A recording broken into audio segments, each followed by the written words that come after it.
अस्सलाम वालेकुम दोस्तों, क्या हाल है? ठीक हो? खैरियत है? खुश हो? फिट हो? आज तो लिख लेंगे से चक चील दे खूबसूरत नज़ारे।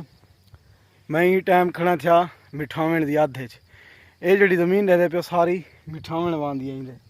इंदे परो भी मिठावण है और ये भी मिठावण दा एरिया है। आधी दे विच इस ज़मीन को बंधा दे के रकबा बनाए ने, आबाद कीते ने माशाअल्लाह। और खूबसूरत फसल थी पी, ॾाढी सोहनी फसल है। और ये फसल तो पूरी खाने से फुल सरमी ने पीले पीले वेसनी। और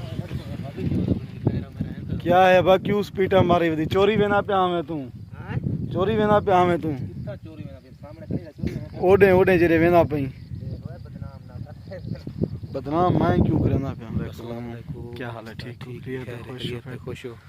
क्या हाल है? ठीक हो? खैर है? ओसी जलील खान आरिफ खान अरे चलनी वजाले मां। दोस्तों खूबसूरत माहौल है मिठावण दे विच। और पानी भी चले आंदे जोर शोर दा आंदे। एडो एडो बंधा दित्ती पन परोई बांधे। आधी दे विच जमीन दा थोड़ा जिहा उठता जिवें रेत दे। और दरिया दे विच कुछ आबादी होंदी है, टिब्बे होंदे। मिठावण दे भी तकरीबन 1.5-2 किलोमीटर दा पेटा है।